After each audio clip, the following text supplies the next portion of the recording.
stupid. when I'm 90 kilo and beating the piss out of you. No, you won't. No. No. Yeah. Why do you hate your left arm? It's an interesting experiment that I'm continuing to run. So, you know, I used to pull both arms. I used to push both equally.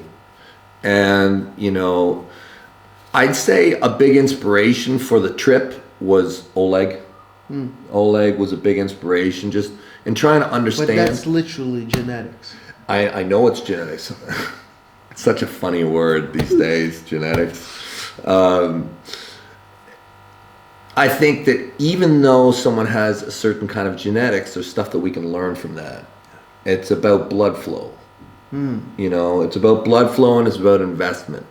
And I just believe that if you want to make one arm, all you care about is one arm, as good as possible, you do pumpkin theory. You neglect the other arms and put all your energy into the one. And I believe that your body will start to... Well, it is bigger. It is. For sure bigger. It is. No, my right hand is for sure different now than my left. It's for sure. And it used to be much closer. But isn't it, you know, your left just got weaker? Maybe a bit. There is a possibility, but I don't think it's that. I don't. Are you just doing it for the optical view where it's bigger arm and, you know, if someone offered you a left-hand match? Yeah, I do it. I still mess around left-handed, but the thing is I actually really do believe that it's working, and I really do believe that this theory will take time to unravel, and I already believe that it has. I really do. Like Ryan's doing the same thing for longer. He really doesn't do anything with his left. Right. And I asked him, he's like, I just somehow started. His left was never that good, and he's like, I can just train one arm. But in my opinion, just taking away the fun. But maybe if a lot of guys will have huge, I don't have huge difference between both my arms. Right. And a lot of guys will have huge difference. Right. Like Zaluyev is a great example. Hajmurat, he's multiple time world champion with right. Left is just not there. You know? Well, I mean, I've done good things with both my arms.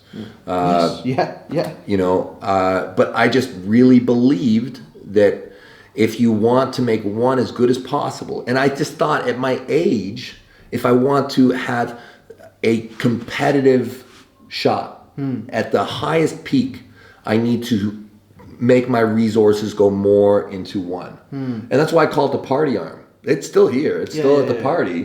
I'll play around with it. Yeah. But when it comes to high level competition, my right hand, I think, is where I'm really putting all my energy. And I think that in time there'll be a lot that I learn from it. I think when I look back at the experiment so far, most of the actually interesting stuff, the right is proceeding as expected. As expected. Yeah. It's bigger, measurably larger. Yeah.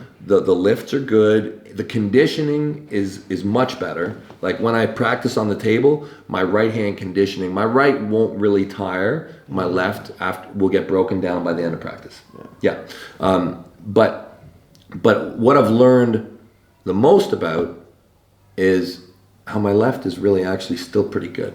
You know, just with table time, with nothing else, it's still pretty good. I think it's just way fresher. Super fresh all the time. Yeah, I have done some periods where I train one arm when there's some small injury, let's say on the left, and then I have to do right arm.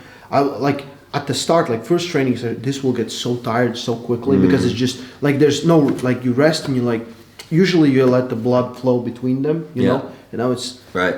But and I get on table, it will be strong because it feels fresh, but then it get really tired really fast. At some point, just kind of cuts down. Same way. Yeah. It's just it's a theory. It's theory. Yeah. This is a theory. Yeah. You're a researcher. There's 7 billion people on the planet at least. You know, how many people are doing pumpkin training? Yeah. Not too many. So I feel like it's only fair that some people give it a real honest go. Yeah. So why not be me, right? Yeah. I really think that it's just the beginning, and I will stay to it.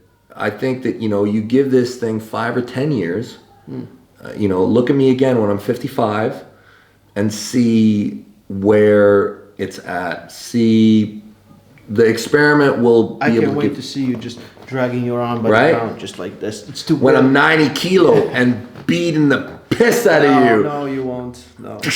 No. I'll be like, Ray, it's just rising. No. And you'll be so stubborn, but I'll be your teacher. No. I will teach you. I'll turn you palm down. And once you will hit that king's move, and then once I king's move you, you'll be like, I have a really great top roll from the hook. I've And been imagine doing when it you're all 90, along. it's gonna be even better. I'll be so tight by then. I'll be like walking around like this. I'll be like, can I get that glass of water? Yeah. Yeah. Everything is pronated. Oh, locked up. Yeah. That's the dream. Living the dream, man. Living the dream. And by then, my pumpkin training will be so advanced that I will be in a wheelchair and I'll have a one-handed crank that I can like turn my wheelchair around and like go this way, but it's all right-hand operated.